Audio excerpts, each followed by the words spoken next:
Hello, all, and welcome to the weekly podcast. I'm your host, Gurtej Hatwal. I have my co host today, Harpreet Garewal, with me. Thank you very much, Harpreet, for joining. Hey, thank you, Gutesh. Thank you for having me again here to talk about some new topics as we used to get some new topics which can give the knowledge and to the all the all the society we live in. So let's bring up some new topics. So yeah, Gutesh, let's start with that topic. What we are getting for our audience today. Yeah, no, thank you, Harpreet. So, as we all are here in the developed countries, here the judicial system is a little bit different from the developing countries. So, we all should be informed how the judicial system works here in a developing country so that once we are in a position or we face any challenges, we can sort them out with proper information. So, Harpreet, so how do you define the American justice system here? So yeah, when we talk about that, of course, we talk about like we are living in a world's largest country, so the big country. So we need to have firm justice network so that we can everybody has their right and live whatever they do. So as we are sharing the screen, like it shows what are the things which you need to have in that kind of thing. Like this, it should have the discriminatory, fragmented, legalized, non-system quiet justice and case disposition network. So like we will talk about all those things. We are just giving the idea of what all the things which build all those network justice network in any of the country, and we will talk about those for the US, that how the things works. We all know about that everything goes around and how the people do, and the justice network they collaborate with everybody, but we'll know how those things actually really work here.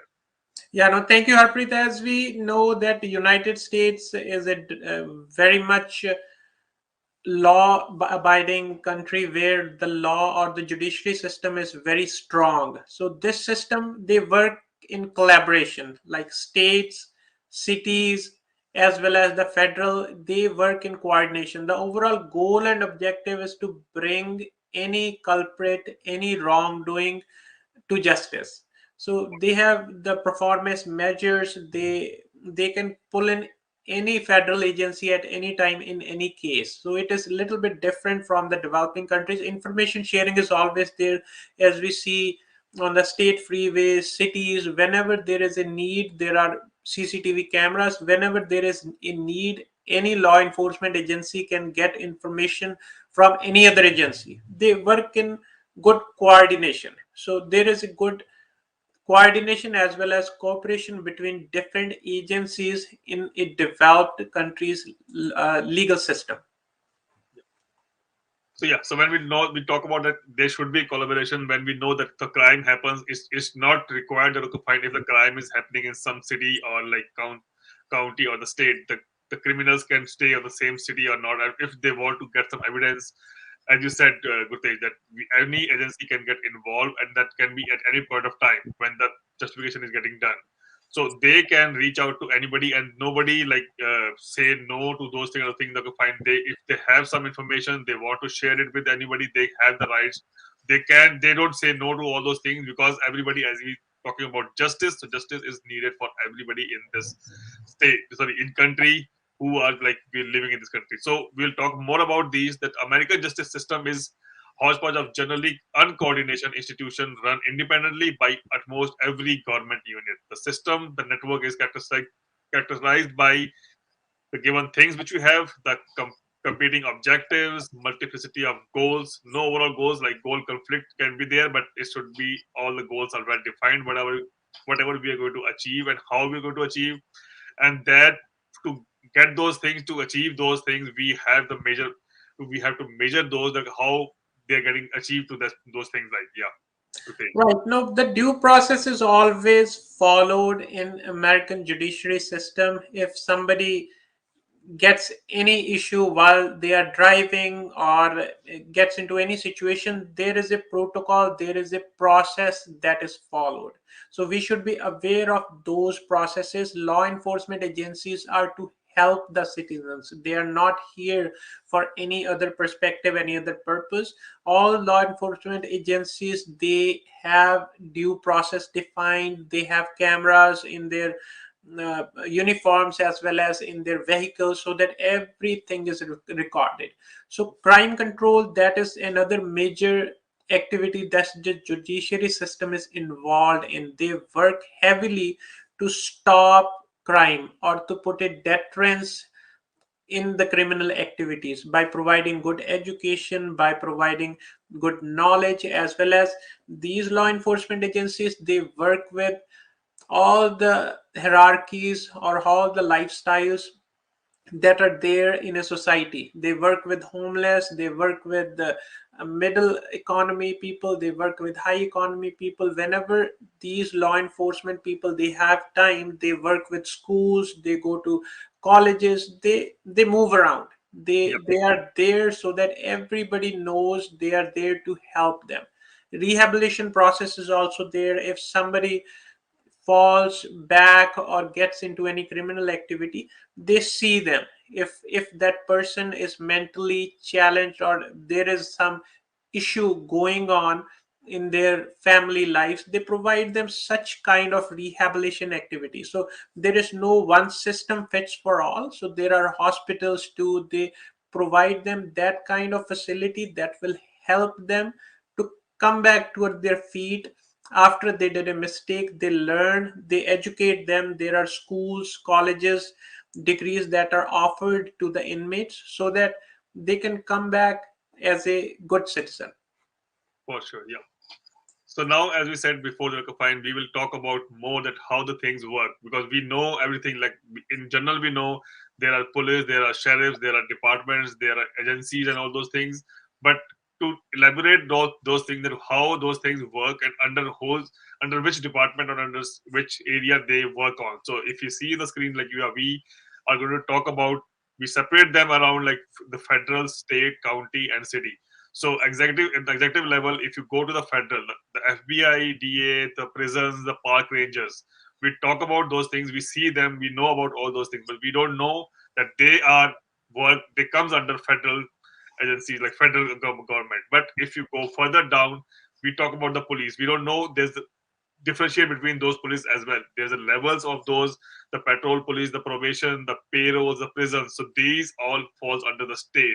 Like state controls those kind of police. It's not like if only the state has the police level. If you see down below, the police comes under like city as well. The department which comes under county is called as sheriffs.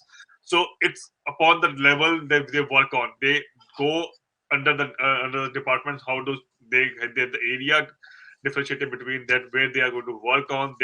As we said before, that they collaborate with each other wherever they need it. They jump in and they try to help. Like they work together to make the area or the country safe for every people in around. Yeah, no, this is very important. We should be aware which agency reports to which. Is it reporting to county? Is it reporting to city or the federal authorities? They work in coordination. They work with each other. From the job perspective as well, if anybody wants to have a job opportunity in these fields, at least they know, okay, FBI, that is a federal agency. DEA, that is a federal agency. So state has its own agencies.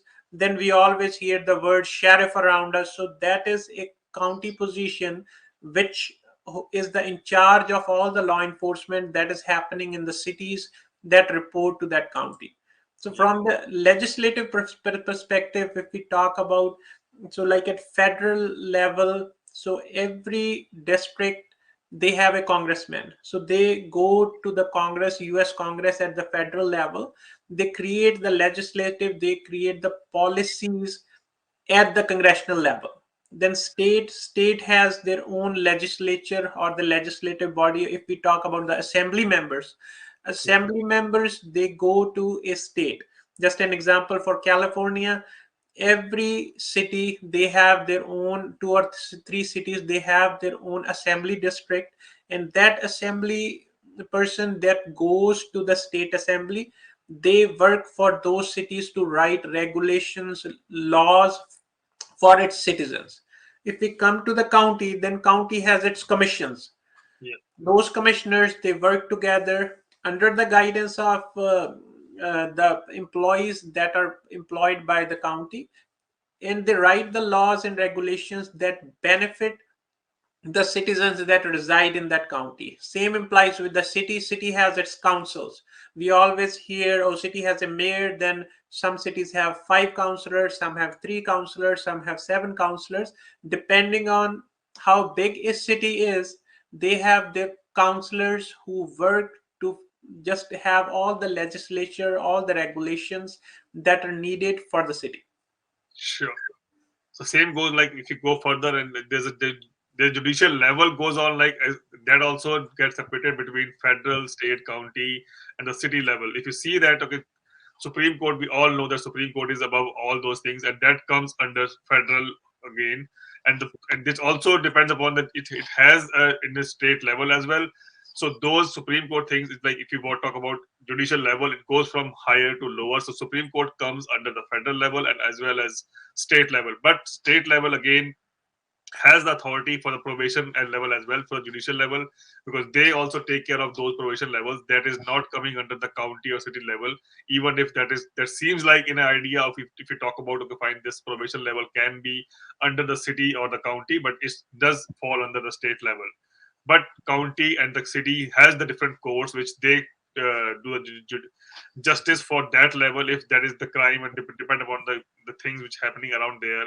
If that is not that big, they goes to accordingly either the city or the county levels. Right. No, absolutely. So now, if we talk about the law enforcement or the system that is in private security, so we know this country is very big. So only law enforcement that are at the city, county, or federal level, they cannot keep a check what is happening around us. Yeah. Like there are big shopping complexes, big buildings, schools, colleges, universities. They have their own private security to safeguard their people. So if we just an example, $60 billion annually that is being spent on the private security agencies who secure everybody around us. Around 4,000 agencies throughout United States, they are in this work to secure the lives of people so that everybody follows the regulations and the laws. So this is a huge industry. So it employs a lot. It employs 2 million employees in the United States. That is more than the public law enforcement sector. So this is a huge sector. So we should be aware of it as well. So private security agencies, they work hand in hand with the law enforcement as well. So they are the first deterrent. So some of them are fully equipped. They have full gear. They are very much trained, like in all the we always see in colleges, universities, or if we go to the shopping complexes too, they are fully equipped. So some of them have licenses to secure or to be a deterrent in any critical situation as well. So when they see something that is out of their hand, they always are in coordination with the law enforcement agencies. Yep.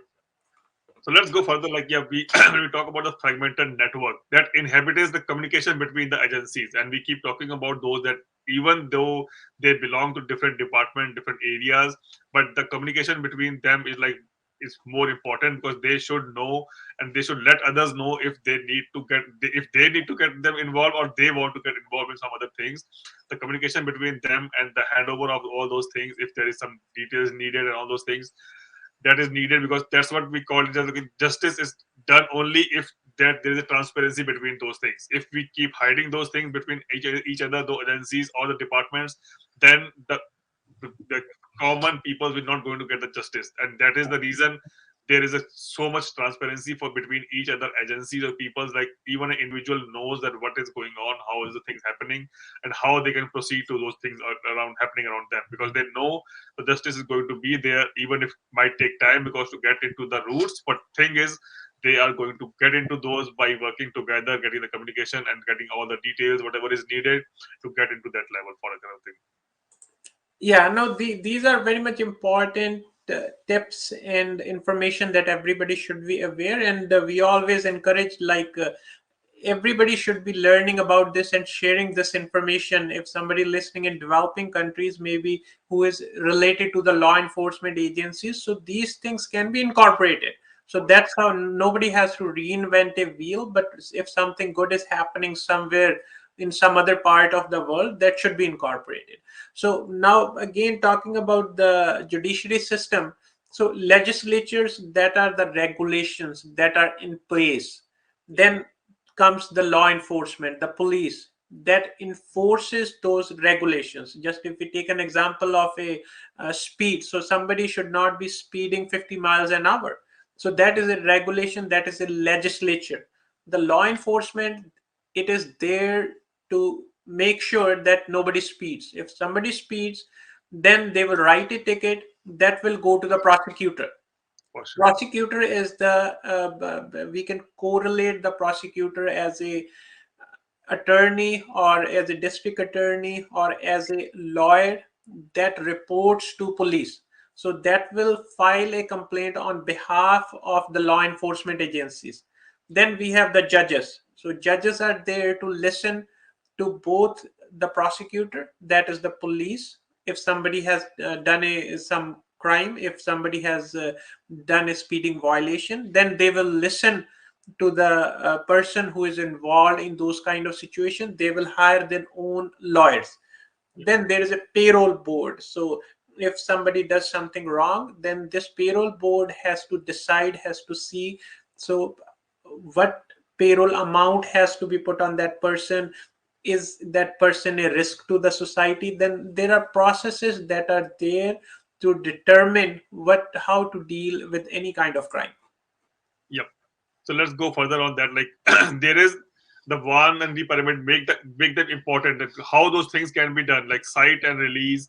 They depend upon the crime, whatever is happening. Like how do they handle all those things?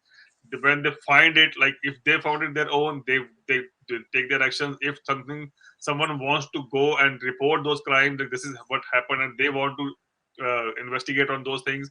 So there are different criteria on those things. Like depend upon what crime it was, where it has happened. They went to the site, and then they get the person, they get the involved person in that, and then the release is depend upon the criminal things. And then depends upon, again, we have the differentiation between that. Either they arrest and then release it, or they can arrest and book and then release, or if depends upon arrest and book and then detain. And they have to put the find what charge they are. That, as I said, depend upon what charge or what crime is happening in that area, or whatever they're going to investigate on. And then depends like how they're going to justify that thing. Like either that crime is so big, or how they want to justify those things. That if this they're going to, it cannot be like same thing for like cite and release, arrest and release for all the crime. It depends upon the level of that crime happening around that area, and then who did it and how is this thing happen. And based on those things, everything this thing matters, that what are the actions they're going to take upon those things. Right. So this is police discretion. So whatever, if I suppose a law enforcement guy, they find somebody speeding, they Yeah. can warn them. It is up to their discretion. Now, once the police they defined, okay, this person was speeding way more than 50 miles per hour, that is as per the legislature, then they will write a ticket. It goes to the public prosecutor. Now we will see what are the discretions or what a public prosecutor or a district attorney can do. They can release based on the evidence, they can charge that person. Now they will find the charges based on what that person has done. According to the legislation, according to the books, those lawyers will charge them. They can make them informants. So like if somebody did a grieve mistake, so they can negotiate with them. So there are, they can ask them to plea, they can ask them, okay, if you cooperate with the law enforcement agencies, because crimes can be from small to large. So Exactly. some people they become informants, we see in the news every day, then their charges are reduced. Sometimes their years of they have to be behind the bar, those are reduced. Sometimes the severity of the charges is reduced. So if the charges are very severe, if they cooperate, they reduce those charges as well. So these are in discretion with the prosecutors or Yeah. the district attorneys. Now we will discuss about the judiciary discretion. So what the justice system, they have the authority. Yeah. So I just want to go over, like, just I guess everybody is aware of the case which just happened like a month back or something like that, where a truck driver was involved in killing of four people in accident, and then got sentenced for 110 years, because justice says that, okay, fine, if you do a one crime, it depends upon like how they, when we're talking about a justice, and then they have to follow the rules, that they cannot go beyond that. And as per them, whatever the judicial law is there at that point of time, they were like, they've announced, they sentenced that person for 110 years, but as they got the police, they got the people involved in those things, that it was done, and it was done by mistake or whatever, this thing happened at that point of time, the people get involved and they want, okay, fine, someone has done that mistake, okay, fine, this is done, but now he is guilty for that and he can get involved for that. But in that case, when so many people got involved, and I don't remember the exact numbers. They got so many signatures. That sentence got reduced to, I guess, 10 years, if I'm not wrong, in that case. But yeah, but that is not going to happen every time. But it depends, because they have to follow the rules. There is a judicial we were talking about, that they have to follow the process and the rule books, which according to which, if something is written, if you have done so and so crime, according to that crime, what is the thing which you're going to involve in, whatever punishment or whatever which which you're going to get it. So that's the same thing which we talk about. There's a legal process which we have to follow, that we have to give the warrant, we have to arrest them, and all those things. They see the crime, what crime it was, and how it happened, and all those things, and then they give it for the trial, and then they get them to the court, and then they hear both the parties, and then they talk about things, how the things happen, what the circumstances were, and how those things like get involved in. And after hearing all those things, and they know that what is, who is bad, or what the things are going to happen at that point in time, according to those all those things, they do the sentencing. Either they want to sentence them for a longer time, or whatever the shorter time it is. But after hearing both the parties involved in those crimes, they come to the decision of, find what is the sentence going to be for that. Yeah, no, in the legal process, we always hear the word subpoena. So Yeah. the judiciary, the judge, they can subpoena, or the district attorney, they can subpoena anybody. So even if we always hear like the January 6th insurrection that happened in the United States.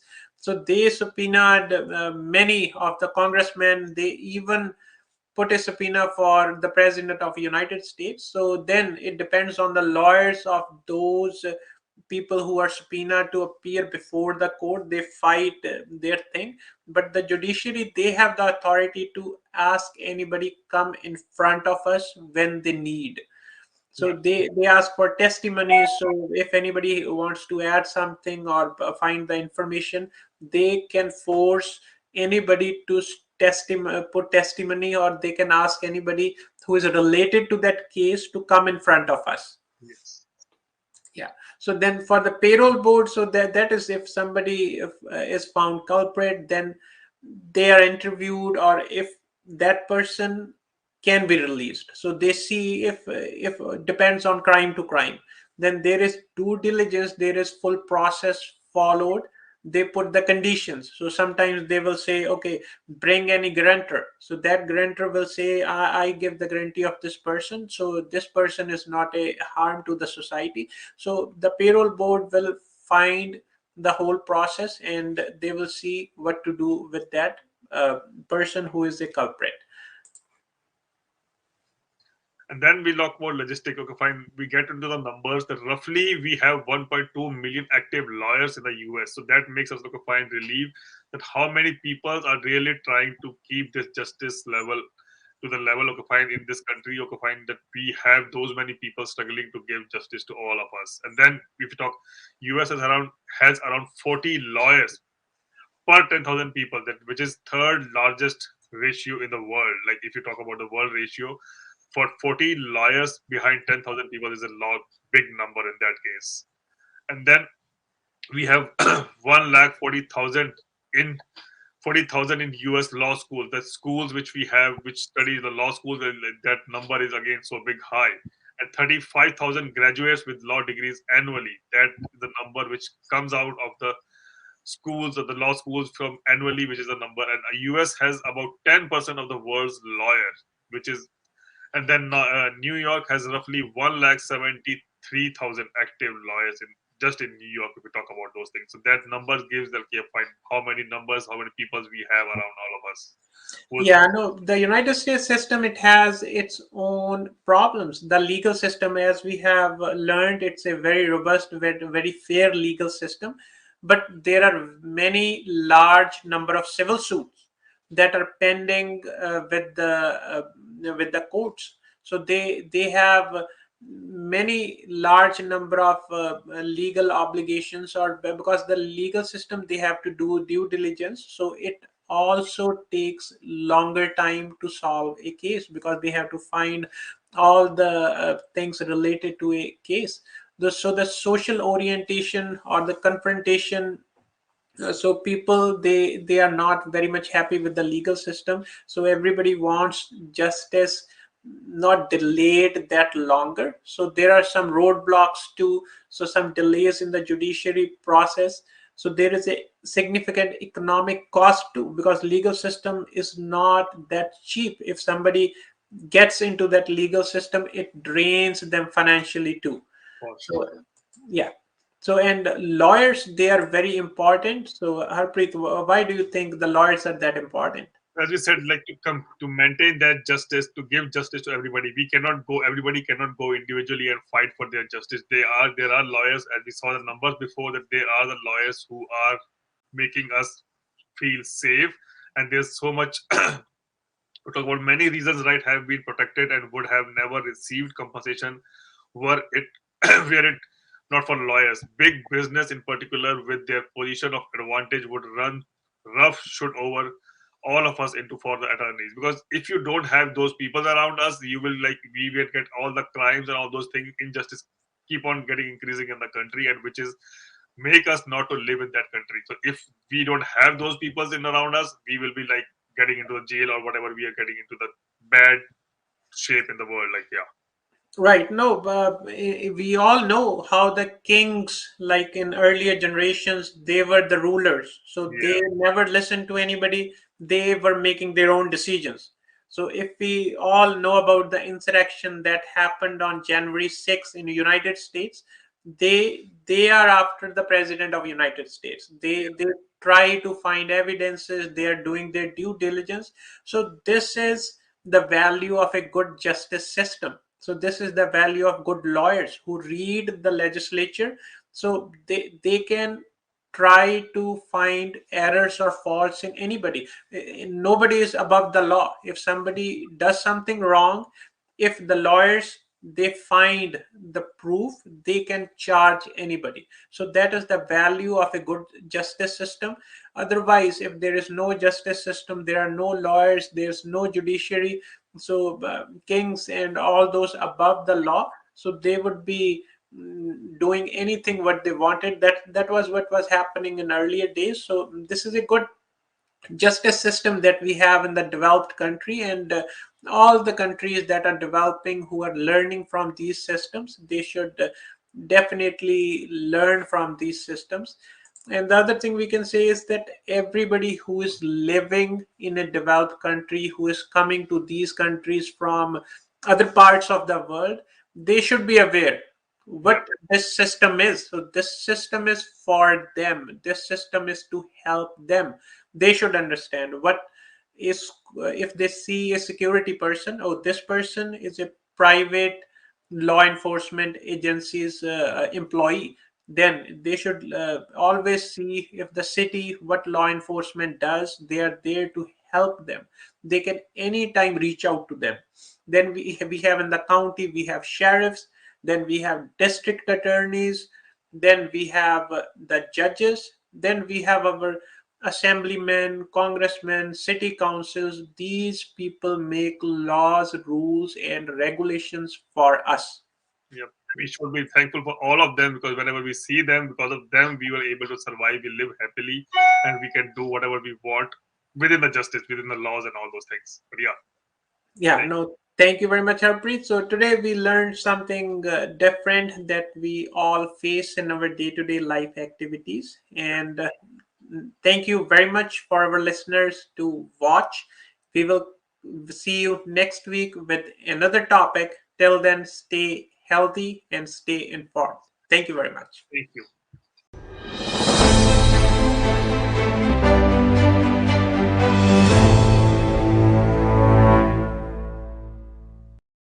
Travel World.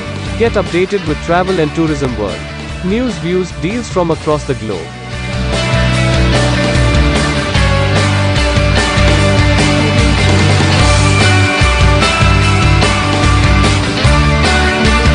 Watch every Monday 3:30 p.m. and Tuesday 11 a.m. Pacific Time. Only on Chardikla Time TV, North America.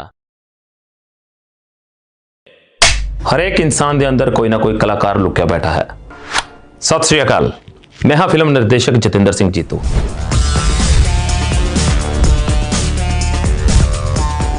ਲੈ ਕੇ ਆ ਰਹੇ ਹਾਂ ਤੁਹਾਡੇ ਲਈ ਇੱਕ ਨਵੇਕਲਾ programme ਜਿਸ ਦਾ ਨਾਮ ਹੈ ਲਾਈਟ ਕੈਮਰਾ ਐਂਡ ਚੱਕ ਦਿਓ ਫੱਟੇ। ਲਾਈਟ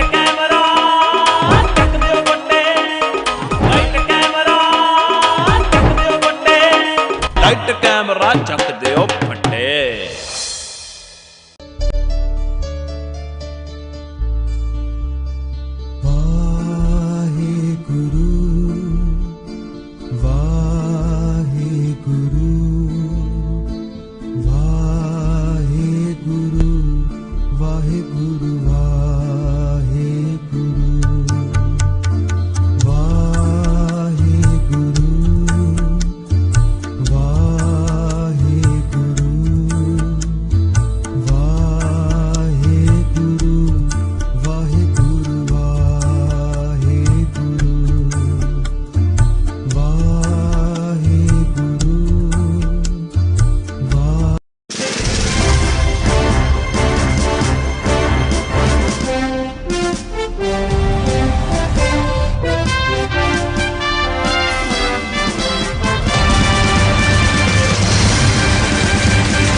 ਸਤਿ ਸ੍ਰੀ ਅਕਾਲ ਜੀ। ਪੰਜਾਬੀ ਖਬਰਾਂ ਦੇ ਇਸ ਬੁਲੇਟਿਨ ਵਿੱਚ ਤੁਹਾਡਾ ਸਵਾਗਤ ਹੈ। ਮੈਂ ਹਰਪ੍ਰੀਤ ਸਿੰਘ ਗਿੱਲ। ਆਓ ਇੱਕ ਨਜ਼ਰ ਮਾਰਦੇ ਹਾਂ ਹੁਣ ਤੱਕ ਦੀਆਂ ਖਾਸ ਸੁਰਖੀਆਂ ਤੇ।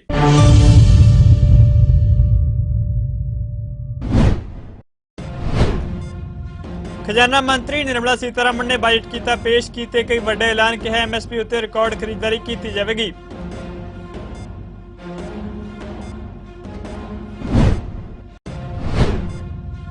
ਪ੍ਰਧਾਨ ਮੰਤਰੀ ਨਰਿੰਦਰ ਮੋਦੀ ਨੇ ਕੀਤੀ ਨਿਰਮਲਾ ਸੀਤਾਰਮਣ ਵੱਲੋਂ ਪੇਸ਼ ਕੀਤੇ ਬਜਟ ਦੀ ਸ਼ਲਾਘਾ, ਕਿਹਾ ਕੋਵਿਡ ਦੀ ਆਫਤ ਦੌਰਾਨ ਵਿਕਾਸ ਦਾ ਨਵਾਂ ਵਿਸ਼ਵਾਸ ਲੈ ਕੇ ਆਇਆ ਬਜਟ।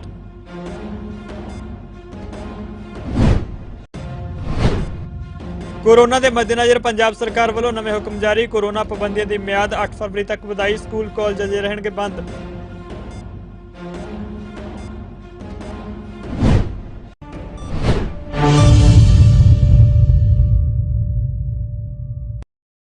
ਤੇ ਹੁਣ ਖਬਰਾਂ ਵਿਸਤਾਰ ਨਾਲ।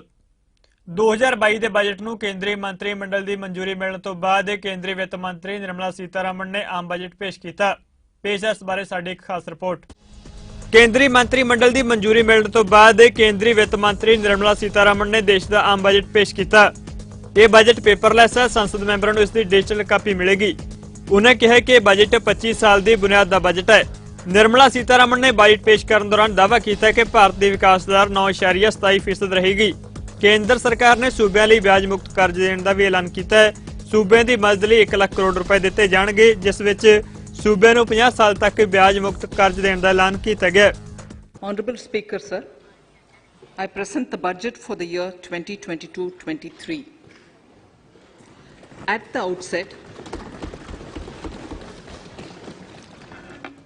the outset, sir, I want to take a moment to express my empathy for those who had to bear